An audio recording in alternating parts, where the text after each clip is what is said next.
My name is Ayesha Green. I'm Kaitahu and Ngāti Kahungunu, and I live here in Auckland.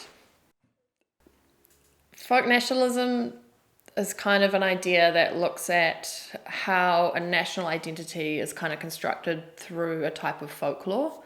So, thinking about ways that history has given stories which enable us to understand like who we might be as an imagined community. And I think that's really apparent when you think about places in Europe and you think about perhaps what would be thought of as traditional kinds of lifestyles, and looking at those types of traditions as a way to understand who you might be in the present day.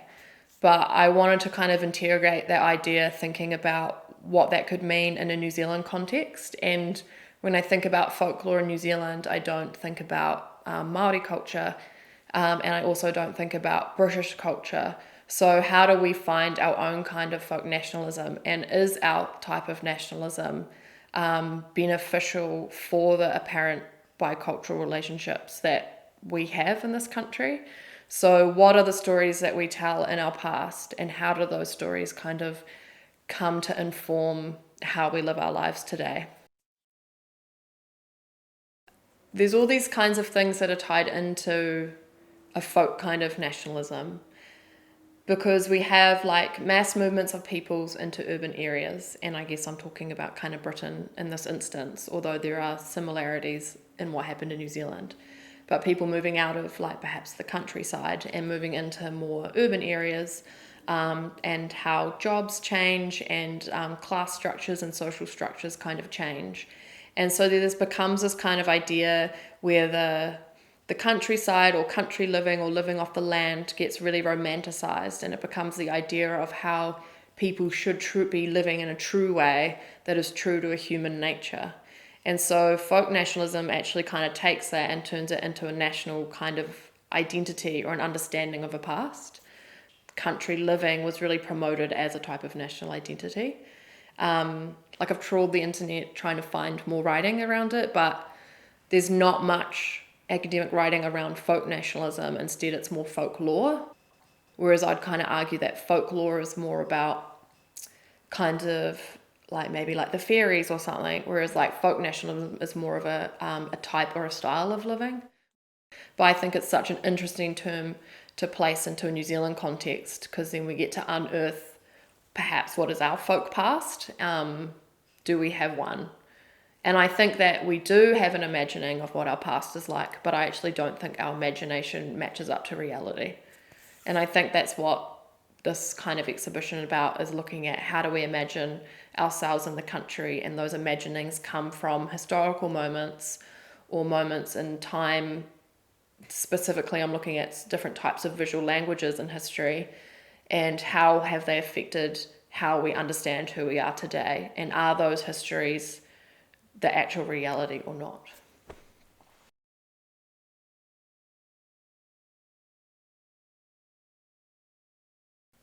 I think that perhaps we don't give enough weight to visual material, whether that be like paintings or photography, and the way that it actually has real effect in the world, and how visual images will affect how we interact with others in the world.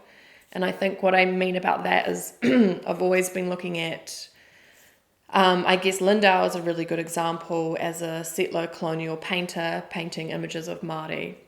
And there's all these kinds of problems with it, such as like the tropes of the the noble savage or the dying race. But kind of beyond that, these types of images travel, and they start to create ideas around what it might be to be Māori in this example of Lindau.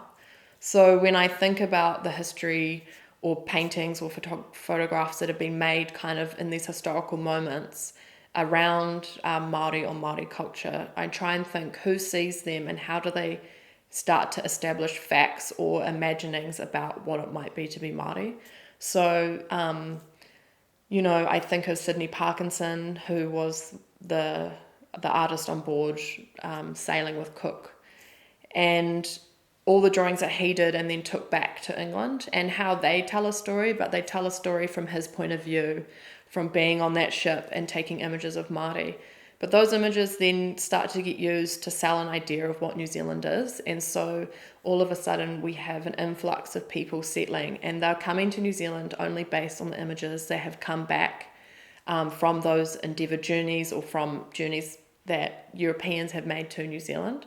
And so they have a really, really huge impact beyond just our little island, and they start to tell stories outward about what it might mean to be Māori. So I think that kind of my position as an artist is to take those images and try and kind of gain some of the power back, to kind of reframe them, to recontextualize them, and also for myself to make them as a Māori woman. Where does the power kind of lie in that? And in itself, is that kind of taking power back? So those are the kind of questions I ask when dealing with historical images, and trying to figure out where the power lies and where Māori can gain agency against those historical images.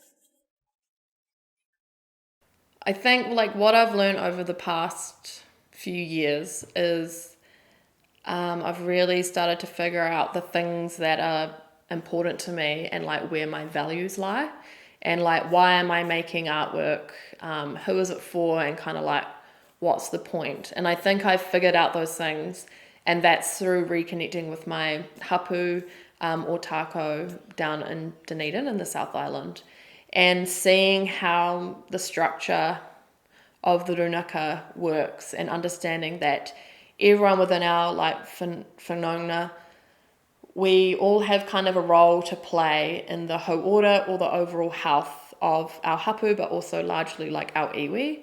And so art is art is a part of that hauora, and that art is a way to continue telling our stories and to also kind of reshape the stories of the past.